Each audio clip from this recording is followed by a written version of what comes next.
হাম্বা রাম্বা ডাম্বা কাম্বা নয়, পড়ানো হবে শ্যামাপ্রসাদ মুখার্জির জীবনী।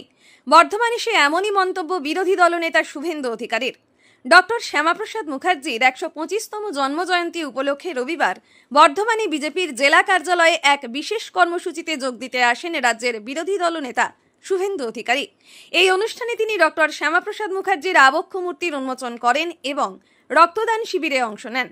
এরপর সংবাদ মাধ্যমের মুখোমুখি হয়ে রাজ্যের শিক্ষানীতি নিয়েও কড়া সমালোচনা করে তিনি বলেন, বিজেপি ক্ষমতায় এলে মুখ্যমন্ত্রী মমতা বন্দ্যোপাধ্যায়ের অন্য লোকের লিখে দেওয়া হাম্বা রাম্বা ডাম্বা কাম্বা জাতীয় বই স্কুলে পড়ানো হবে না, বরং পড়ানো হবে ডক্টর শ্যামাপ্রসাদ মুখার্জির জীবনী।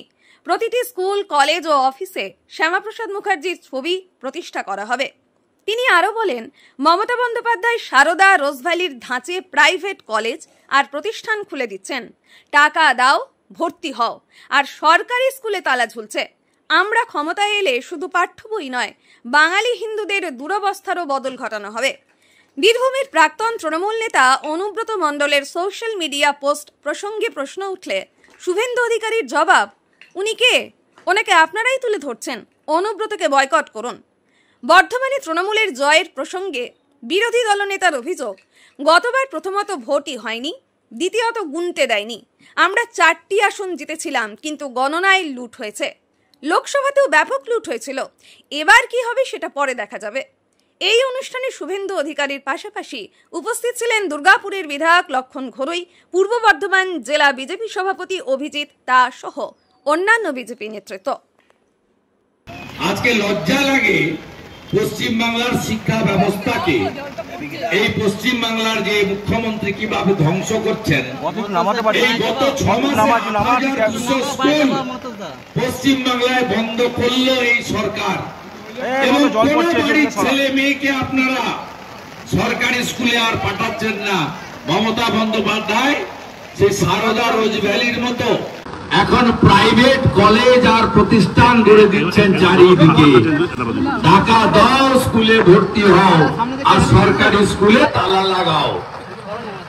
তাই আজকে শিক্ষাবিদ ডক্টর শ্যামাপ্রসাদ মুখার্জির দিনে বাংলার সরকারি শিক্ষা ব্যবস্থার যে অধঃপতন, সেটা দেখে পুনর্বার শ্যামাপ্রসাদ মুখার্জির আদর্শে তৈরি হওয়া আগের জনসংঘ আজকের বিজেপি 8 মাস পরে পশ্চিমবঙ্গে আনুন।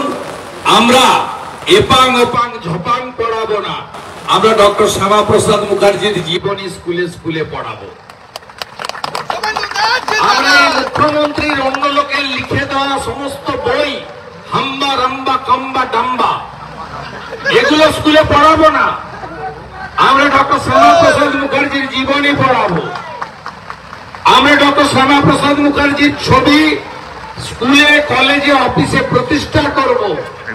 আর বাঙালি হিন্দুদের আজকে যে দুরবস্থা, সেই অবস্থা থেকে উদ্ধার আমরা করব। কারণ বাঙালি একজন, যিনি ধুতি পাঞ্জাবিতে আদর্শ বাঙালি, তাকে ফুল দিয়ে কাশ্মীর থেকে কন্যাকুমারী যদি কোনো পার্টি তার যে কোনো কার্যক্রম শুরু করে, তার নাম হলো ভারতীয় জনতা পার্টি। বাঙালি ডক্টর শ্যামাপ্রসাদ মুখার্জির সৃষ্টি করা পার্টি হলো এই জনসংঘ আজকের বিজেপি। তাই বিজেপিকে আনুন, বাংলার হিন্দুদের বাঁচান, বাংলাকে বাঁচান, এটাই আমার আবেদন।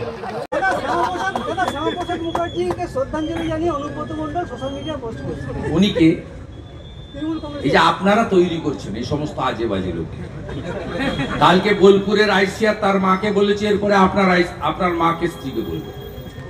এইসব লোককে কমপ্লিটলি মিডিয়া থেকে বয়কট করুন। আপনারাই এসব লোককে বাড়িয়েছেন। দাদা, এর আগে বিধানসভায় 16টা ছিল তৃণমূলের, এবারে কি 26 বিধানসভায় কি বিজেপি দাঁড় করতে পারবে পূর্ব বর্ধমান জেলায়? গতবারে প্রথমত ভোট হয়নি, দ্বিতীয়ত গুনতে দেয়নি। আমরা এখানে 4টে সিট জিতেছিলাম, গণনা কেন্দ্রে লুট করেছি। মেমারি আমরা জিতেছি, লিখে রাখুন আপনি আমার কাছে। পূর্বস্থলীর একটা সিট আমরা জিতেছিলাম, প্রপার বর্ধমান আমরা জিতেছি, লুট করে নিয়েছে। এবারে কি হবে পরে দেখা যাবে, কিন্তু গতবারে একাধিক আসনে গণনা কেন্দ্র থেকে লুট করে জিতে নিয়েছে। আমাদের লোকেদের বেলা 12টার মধ্যে মেরে বের করে দিয়েছে, তখন 10%ও কাউন্টিং হয়নি। তো তার জন্য আপনারা দায়ী। কোন কোন পপুলার ইলেকট্রনিক্স চ্যানেল সকাল 10টার সময় দেখিয়েছেন টিএমসি 215টাতে এগিয়ে আছে। তারপরে ভিতরে যারা আছে তাদেরকে গিয়ে বলছে তোরা যদি প্রাণ বাঁচাতে চাস এক্ষুনি ছেড়ে বেরিয়ে যা।